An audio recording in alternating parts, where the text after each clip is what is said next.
Hello friends, આજે આપણે બનાવીશું ફટાફટ બની જતો એવું કશ્મીરી દમ આલુ અને રેડીમેડ ટોટિયાથી આપણે ભટુરા બનાવીશું. તો સૌથી પહેલાં કશ્મીરી દમ આલુ બનાવવા માટે અહીંયા આપણે એકદમ નાની સાઇઝના બટેકા લીધેલા છે. તો બટેટાને તમે બાફીને પણ યુઝ કરી શકો અને બટેટાની પરથી છાલ કાઢીને જો ફ્રાય કરવા હોય ને તો તમે ફ્રાય કરીને પણ યુઝ કરી શકો. તો સૌથી પહેલાં બટેકાની પરથી છાલ કાઢીને બટાટાની વચ્ચે કટ લગાવી લઈશું. તો અહીંયા આપણે બધા જ બટાકાની ઉપરથી છાલ કાઢી લીધેલી, વચ્ચે કટ લગાવી લીધેલો, એટલે બટાકાને તળતી વખતે ફટાફટ બટાકા તળાઈ જશે. તો જેવી રીતના આપણે ભરેલા બટેટા બનાવીએ ને એવા જ કટ કરી લેવાના વચ્ચે. તો બટેટા રેડી છે. હવે મસાલો બનાવવા માટે સિનેમનના ટુકડા, 2 સ્ટાર, ઇલાયચી, લવિંગ, તેજપત્તા, વરિયાળી, જીરું, સૂકા ધાણા અને કાજુ, આ બધા જ મસાલાને શેકી લેવાના છે. આપણે આવી રીતના ગરમ મસાલો પણ બનાવી શકીએ, જે ગરમ મસાલો બધા જ શાકમાં આપણે એડ કરી શકીએ. તો આ મસાલાને થોડાક ગોલ્ડન બ્રાઉન જેવા થઈ જાય ત્યાં સુધી શેકી લઈશું.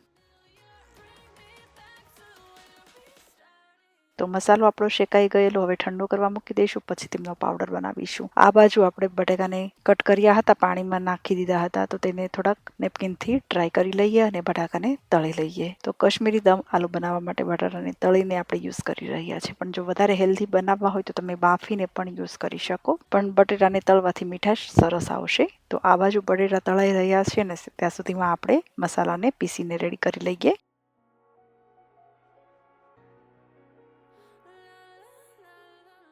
હવે મસાલાની અંદર 2 ચમચી કશ્મીરી મરચું પાવડર નાખીશું, જેનાથી શાકનો કલર બહુ સરસ આવશે. કશ્મીરી દમ આલુ છે એટલે કશ્મીરી પાવડર જરૂરથી એડ કરવાનું, કલર સારો આવશે અને એટલું તીખું નહીં બને. સરસ રીતે ક્રશ કરીને રેડી કરી લઈએ. આ બાજુ આપણા બટેટા પણ તળાઈ રહ્યા છે, આ બાજુ મસાલો પણ બની રહ્યો છે.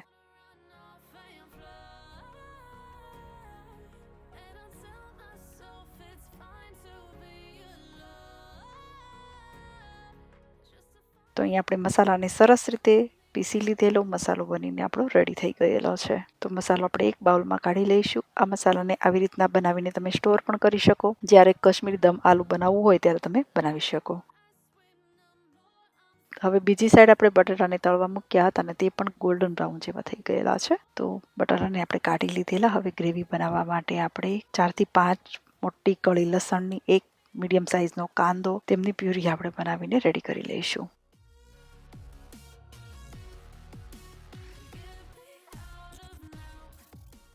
તો કાંદા અને લસણની પ્યુરી આપણે બનાવી લેવાની. પહેલાં અહીંયા 5 સ્મોલ સાઇઝના ટમેટા લીધેલા છે, તેમની પણ પ્યુરી બનાવી લઈશું. તો કાંદા ટમેટા તમે તમારા હિસાબથી એડ કરી શકો. તો ટમેટાની પ્યુરી, કાંદા લસણની પ્યુરી, ઘરનો બનાવેલો મસાલો, તળેલા બટેટા, કશ્મીરી દમ આલુ બનાવવા માટે આપણી બધી જ વસ્તુ રેડી છે. તો હવે આપણે ફાઇનલી કશ્મીરી દમ આલુ બનાવવા માટે ગેસની ઉપર મૂકી દઈશું આપણે એક પેન. 2 ચમચી જેટલું તેલ ગરમ કરવા મૂકી દઈશું. તેલ ગરમ થઈ જાય એટલે સૌથી પહેલાં કાંદા લસણની પ્યુરી આપણે એડ કરી દેવાની છે. કાંદા લસણની પ્યુરી નાખીને થોડીક વાર આપણે તેલની સાથે તેને સોતે કરી લઈશું, એટલે કાંદાની જે કાચો ફ્લેવર હોય ને તે જતો રહેશે અને હલકી ગોલ્ડન બ્રાઉન જેવી પ્યુરી આપણે બનાવી લઈશું.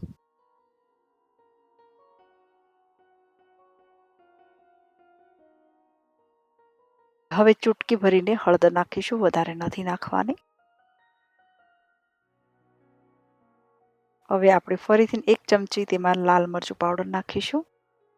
લાલ મરચું પાવડર નાખીને પ્યુરીને સરસ રીતે આપણે શેકી લઈશું. તેલ છૂટું પડવા લાગે ને ત્યાં સુધી આપણે પ્યુરીને શેકી લેવાની છે.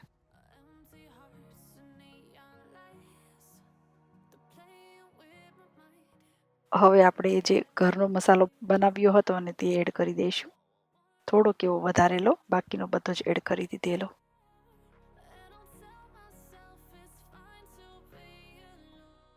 હવે આ મસાલામાંથી તેલ છૂટું પડવા લાગ્યું છે, એટલે આપણી પ્યુરી સરસ રીતે સોતે થઈ ગઈ. હવે આમાં એડ કરી દઈશું સ્વાદ પ્રમાણે થોડુંક એવું મીઠું એડ કરી દઈશું.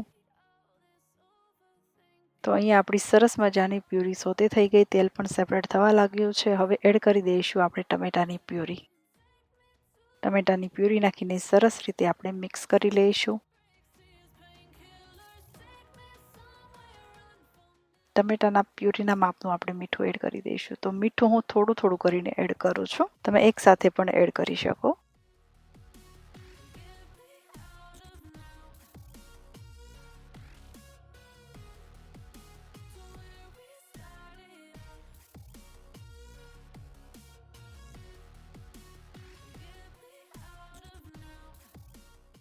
તો પ્યુરીને અહીંયા સરસ રીતે મિક્સ કરી લીધેલી. હવે આપણે તળેલા બટેટા તેમાં નાખી દઈશું અને ઢાંકણ બંધ કરીને એકદમ ધીમા ગેસ ઉપર અરાઉન્ડ 6 થી 7 મિનિટ સુધી આપણે આ શાકને ચડવા દઈશું. અને એક્સ્ટ્રા જે મસાલો હતો ને તે પણ આપણે એડ કરી દીધેલો અહીંયા અને એકદમ ધીમા ગેસ ઉપર આપણે 6 થી 7 મિનિટ ચડવા દઈશું ને તો બટેકાની અંદર સરસ રીતે પ્યુરીનો ટેસ્ટ ભયો જશે અને મસ્ત ટેસ્ટી એવું આપણું કશ્મીરી દમ આલુ બનીને રેડી થઈ જશે.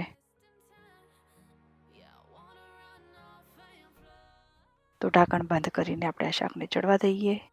હવે આપણે આ શાકને જોઈ લઈએ. તમે જોઈ શકો છો જોતાં જ મોઢામાં પાણી આવી જશે અને રિયલી બહુ જ ટેસ્ટી આ શાક બન્યું હતું અને એકદમ લાલ ચટાકેદાર કશ્મીરી દમ આલુ હોય ને એટલે શાકનો કલર લાલ જ હોવો જોઈએ. હવે આપણે આ શાકમાં જો તમારે હેવી ક્રીમ નાખવું હોય તો નાખી શકો, પણ ન નાખવું હોય તો સ્કીપ પણ કરી શકો. પણ થોડુંક હેવી ક્રીમ નાખશો ને તો ક્રીમી ટાઈપનું પણ લાગશે અને મસ્ત એવો શાકનો ટેસ્ટ પણ આવશે.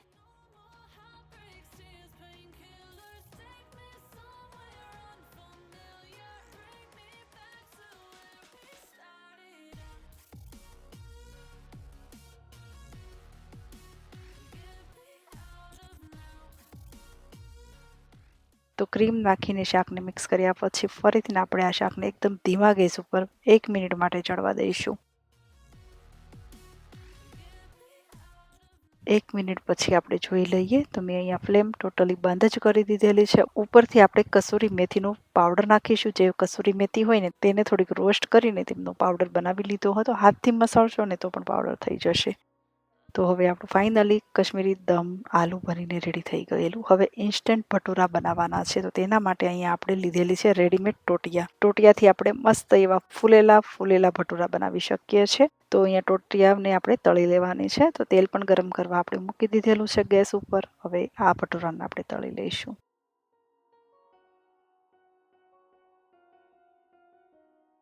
તો તમે જોઈ શકો છો મસ્ત એવા ગરમમાં ગરમ આપણા ભટુરા ફૂલી બી રહ્યા છે અને જ્યારે જમવા બેસવું હોય ને ત્યારે જ તમારે ભટુરાને તળવાના. તો આવી રીતના તમે છોલે ભટુરે બનાવતા હોય તેમની સાથે પણ આ ટોટિયાથી તમે ભટુરા બનાવી શકો છો. કશ્મીરી દમ આલુની સાથે પણ ભટુરા બનાવી શકો છો. તો અહીંયા પ્લેટમાં ભટુરાને સર્વ કરી લીધેલા. હવે તેમની સાથે શેકેલો પાપડ, રાઈવાળા મરચાં, કાંદાની સ્લાઈસ અને હવે આપણે કશ્મીરી દમ આલુ પણ સર્વ કરી લઈશું ગરમ ગરમ, જે ભટુરાની સાથે ખાવાની મજા આવશે.